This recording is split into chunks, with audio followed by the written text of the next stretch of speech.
Hey everyone, welcome back to another episode of the Electric SuperCar channel. This week we've got another MGA update. Let's get to it.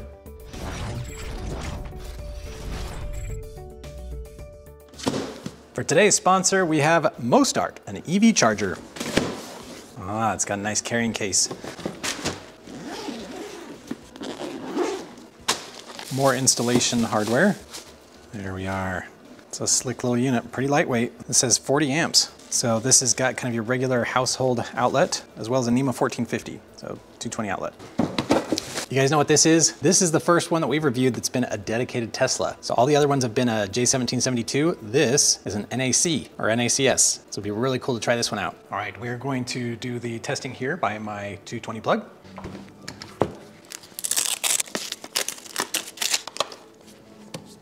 All right, it's got green. We'll see if we can start charging. Because it's gonna have to, it would have to know. Has to know something. My phone's here though, so it might just know, because it knows that I'm around the car, so maybe that's enough. All right, so what do you normally, you just hit the button? I would normally do this. No way! That is awesome. All right, so it works if you just click the button. Okay, let me just plug it in. So I heard that one click on. And it's charging. All right, so apparently one red light on the right means charging. All right, so you can see there at the bottom it says 40 amps. So it does indeed charge at 40 amps. So even on the phone there, it says 40 amps. Yeah, let's see if you can turn it down or something. 30, oh yeah? Yeah, and it's adjusting. So looks like it's fully integrated with the app. Fully integrated with Tesla, very nice. So to unplug, do you just push the button? You should push it once and it goes, now you can take it out. I think I was too slow. So we're gonna try the other plug. 40 amps, that's not bad. How much, what does your power wall do? 40 amps. It does 40? Yeah. My guess is this will be like 12 amps or 15 amps or something. Okay, similar lighting. You just push the button. Yep. That is so cool. Yeah. Well, it sounds like it's going. So again, that's what it looks like when it's charging. All right, so with the small house plug, we are at 15 amps. This charger doesn't have an app, but let's face it, if you've got a Tesla, you're likely just using the Tesla app. And as we saw, you can control it very easily from your Tesla app. If you have a Tesla and you're in the market for a new EV charger, I'll leave a link in the description below. All right, I measured and modeled up some bus bars to go from the terminal to the contactor and then from the contactor to the battery. So we'll see how I did. I 3D printed them. 2 for 2 there. Let's look at the other side. 2 more bus bars. Again, one to go from the battery module to the terminal. Another one is to jump from battery module to battery module. Okay, so that one looks good. These ones I might want to chop off the edges a little bit there, just get a little further away from the aluminum. So we're going to send those files out to Send Cut Send to get those bus bars made out of copper.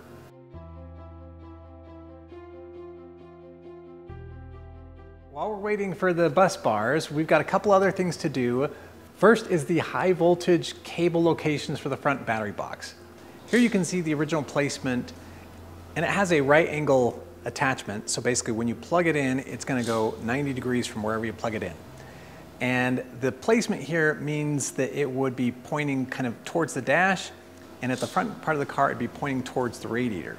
So I want to turn both of those so it'll be pointing parallel to the dash, going towards the location that I would like it to. And same thing at the front, instead of pointing at the radiator, it'll be pointing parallel to the radiator so I can get that cable out of the way.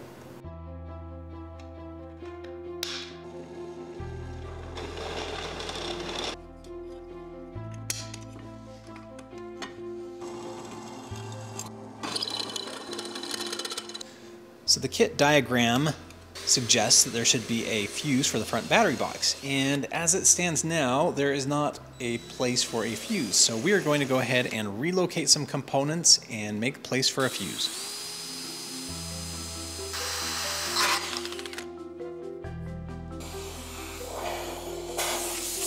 I've been seeing if this little box here can house everything we need. So it didn't have a fuse in it originally, so I put a fuse in it. It's probably hard to see with all these wires in the way. But to put a fuse in it, a contactor can go here. So get a bus bar. I just need to make a bus bar that goes from this one, from that terminal to the battery here. And then I also need to move this, so it was here and it'll just need to go here. So I think I can fit everything. Any of the closed spots I've lined with rubber. So again, I've got rubber kind of on the walls and in between the BMS and the fuse. There's space, but again, it's close.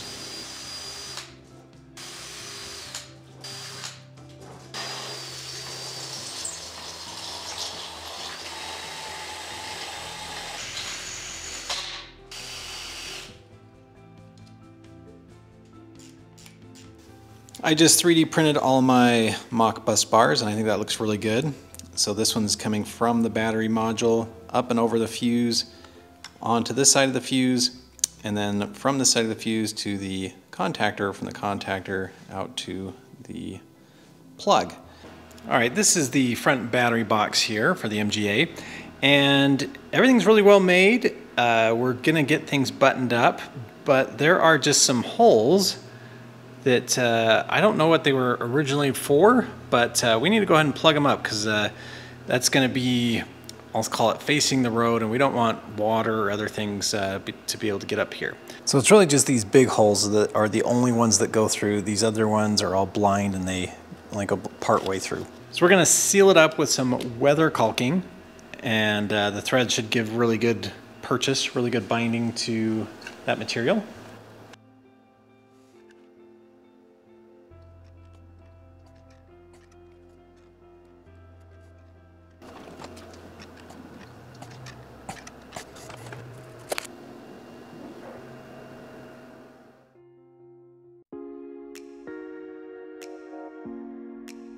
Wiring loom's all ready. So actually I'm now gonna get onto this part here. So this is all the low voltage wires leaving the battery box. And this is one of my favorite types of connectors. There's like an aviation style connection. So you just need to solder all the wires in there, and then they'll all be ready to leave. However, the contactors, I don't wanna just solder those to there, because then you can never really remove contactors. So I'm gonna take the 2 wires from this contactor and put them on a plug so that they can just be removed. All right, I ended up putting some tape over this. You guys are probably yelling at me in the comments. So this is for the contactor. So I need to solder those. All these wires are for the high voltage interlock. I don't know if this system supports it, but we're gonna wire it up anyway. So these just need to be kind of in one chain. And then I need 5 wires from this guy. We've got the CAN shield, and then a power and a ground. So all those need to get with this one, as well as the contactor and the high voltage interlock loop. This is all made up now. Got all these ready. These need to just go to their various connectors. So 5 of these wires will go in here. Well, actually, on the other side, on this one. And then the other 4 essentially go to the high voltage interlock loop as well as the contactor, and I just need to get a plug there.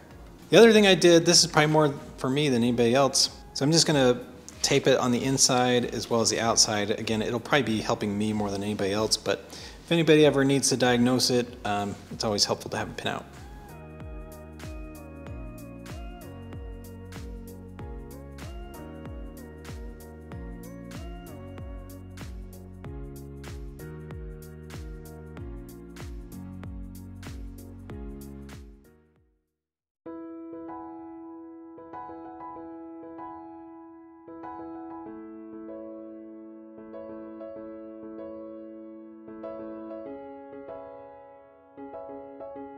On these battery management system modules, there are some connectors, and they were actually missing. So I did some sleuthing, and I think I found the right one, so we're going to go ahead and try them out.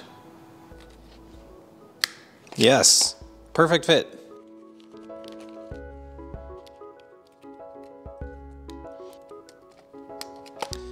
Okay. So I'm going to go ahead and take all these cell taps. None of them are connected to the battery modules right now, but I'm going to go ahead and take them, cut them to length, get them all situated in the battery management system modules. We got most of this wired.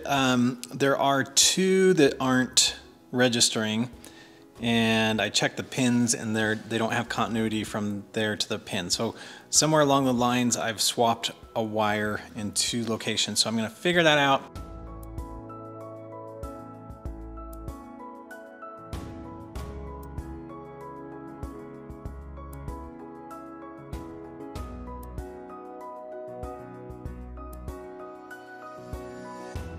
So I took off some of the motor mounts and painted them, put everything back in a better position. Things aren't quite rubbing on the bottom as well as up front. So I think we're all looking good. Everything's nice and tight. The next thing to do, so again, we want to put the battery box back in, but there's essentially some wiring that we need to do. So there's the 3 kind of high voltage cables. I'm going to put the motor controller kind of up over here. So I'm going to go ahead and crimp on some lugs and make some connectors. Also, there's kind of 2 low voltage wires, so we also need to do. So we got to get that done before we can start putting in the battery box. Here on the Hyper 9 motor, there are 2, I'll say, low voltage wires coming off of it. One is this one here, and this is kind of a 4-pin connector, and that one kind of matches with the information that I see online. So I didn't see the other end of this connector in all the boxes, so I'm going to get one of these. This one, though, it says had a connector on it, and I don't, obviously there's not a connector on it.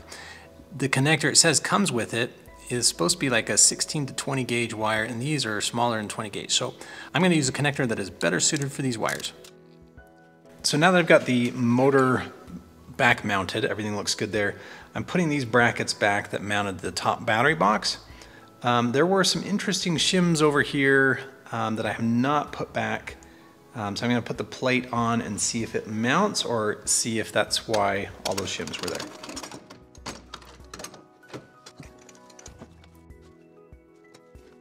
They're all looking pretty close, pretty good.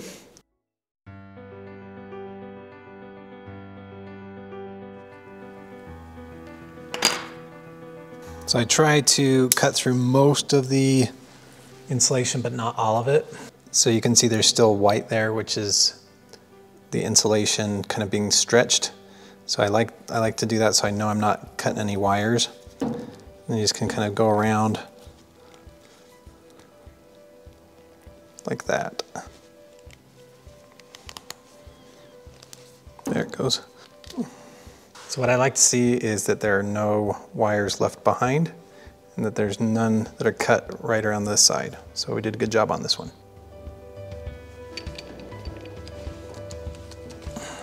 So that's looking really good. Lots of times what I'll do is I'll rotate it 60 degrees and do it again. So there we go. I'll put some heat shrink over it.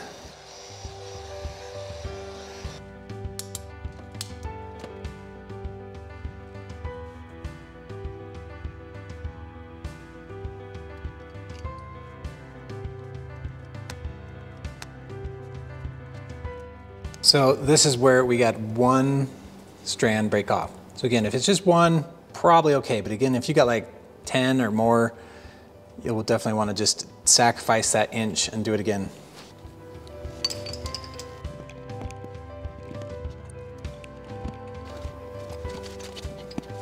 All right, we're going to start connecting the high voltage to these connectors.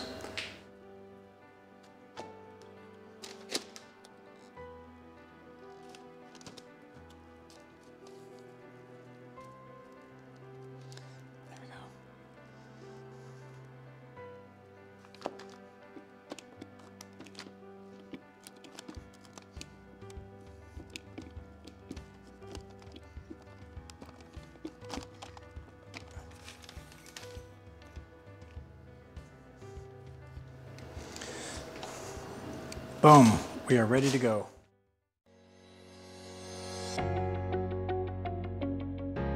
All right, that is the motor controller, and that is where we're going to mount it. So what I've done is I've kind of traced out some of the holes here on just a sheet of paper. But I'm going to get under the car and kind of tape this in place so I know where to drill other holes.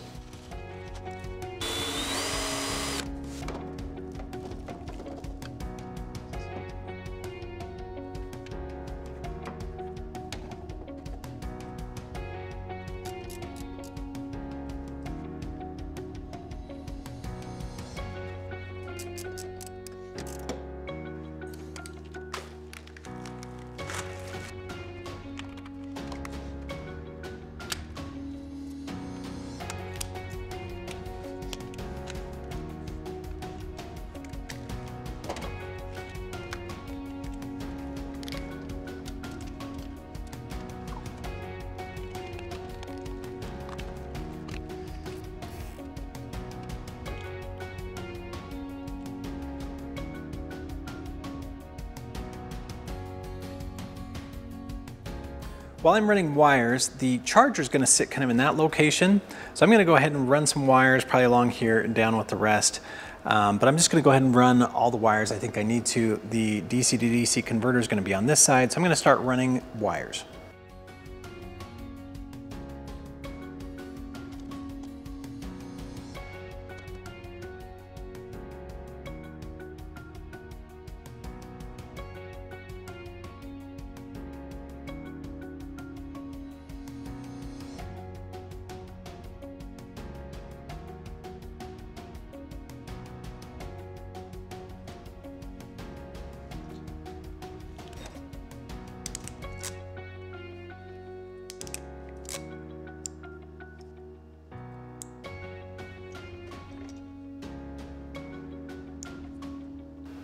I brought out my 12-volt power supply. I've got a container of water here and my pump. So I've got the wires and things, I believe, already. There was not a wiring diagram, so there might be a chance that it's reversed. I'm just going to put it in the water. You're not supposed to run it without water. And make sure we got it going the right way. Plugging in the power supply. Huh. Neither one, huh? Can't get any of them to go. All right, trying one more time. That's not working. Okay, so we'll repin and try again. All right, take two. So it's got power to those, but not giving it. We're still counting takes. This is like take 3. Nothing. Oh, there it goes.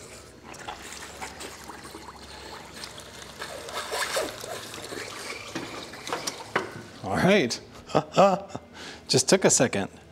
But yeah, we got it going the right way. This kit came with a system that allows for the fan to turn on for the radiator at a certain temperature.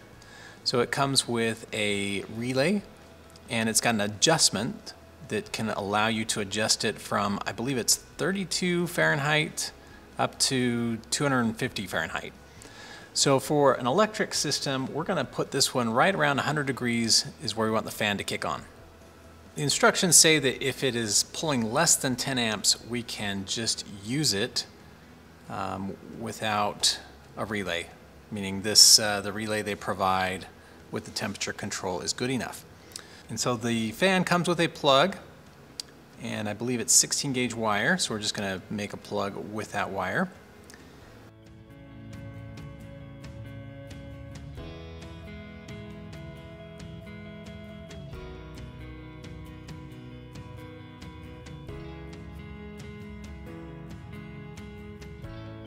So it came with certain contacts or connector.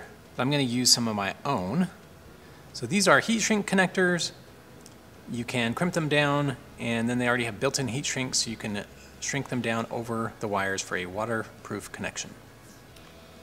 So just the power wires going through this relay. The shroud that came with this radiator does not have a place that you can actually put the thermocouple through. So I'm actually going to cut out the E and push it through that hole. All right, I'll tell you real quick about this setup. So now this time we've got our fan here, and there's the thermocouple, and I've just got some water. So it's like 95 degrees. So we're going to go ahead and there's a knob on that relay. We're going to go ahead and make it so it's right around 95, 100 degrees.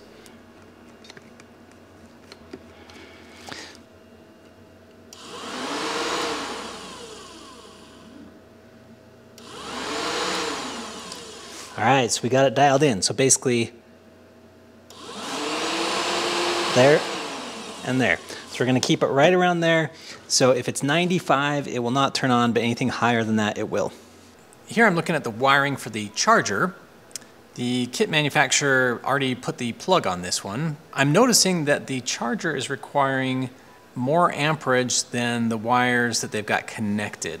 So just for the power and ground, it looks like these are 22 or maybe even 24 gauge wire, and looking at the specs of the charger, it needs 18 gauge wire. Because right even on the wire it says 60 watts, which 24 gauge or 26 gauge will not handle that. So we took out the pins from this connector, And thinking ahead, I thought for sure I'll probably need some more, so I actually ordered some more. So I've got some extra pins that I will crimp the new wires on. Again, you can even see essentially the power wires are 18 gauge and the CAN wires are like 20 or 22 gauge. And the wires they had, they looked like they were 22 or even 24 gauge for both. So we're gonna go ahead and redo this connector with the right gauge wires. Also, I don't know how well you can tell because we're zooming in super close, but those crimps look pretty rough. Looks like something I would have done in my earlier days just with a pair of pliers. So I will likely redo these ones as well.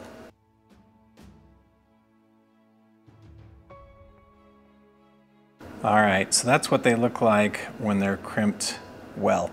So I like the crimper that I have. You get the right amount stripped off.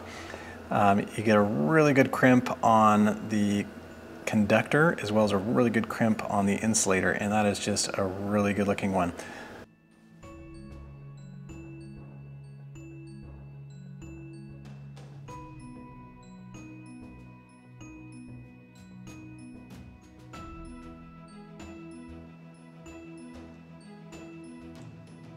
So if you need a good crimper, this one was actually cheap. I went budget. I didn't get the name brand.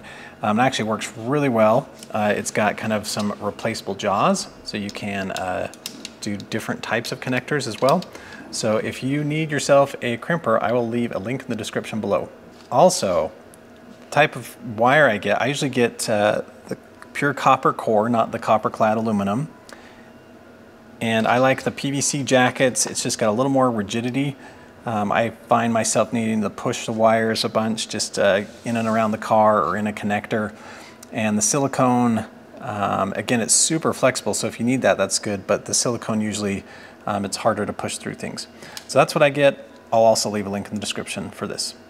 Also, if you ever need to take any pins out, so like a pin removal tool, again, this is a set that's really cheap on Amazon. I'll also leave a link.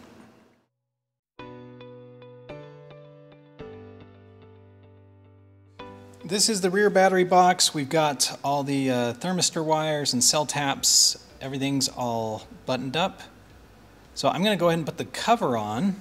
Well, actually, before I do that, I need to put the bus bars on, so it'll make it kind of a battery box, battery system. And I'm gonna put the cover on. Eventually, I'm going to put some gasket materials, gasket sealer, kind of all around here, but something tells me I'm going to have to get into this one again. So for right now, just going to put the cover on.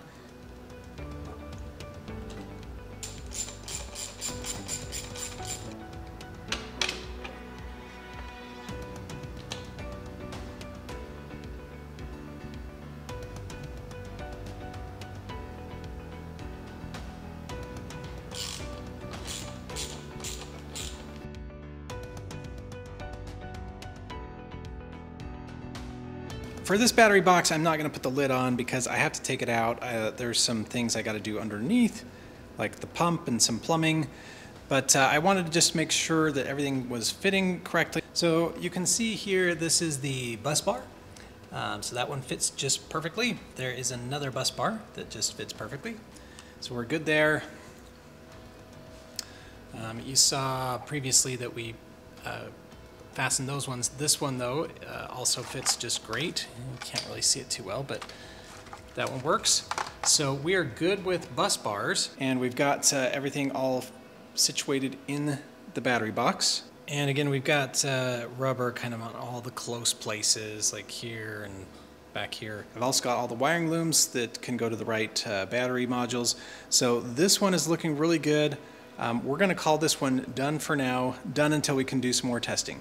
All right, we got a lot done, but I actually have a lot more content. What I like to do though is I like to break them down into chunks, and those other chunks aren't quite done yet, so we've got a lot more coming your way. Thanks for watching. See you next time. But God, that is so out of whack. There it goes. What do I want to say? Because the audio didn't record, we're gonna just try and record some stuff. The one that's pointing towards the dash will be pointing away from 90.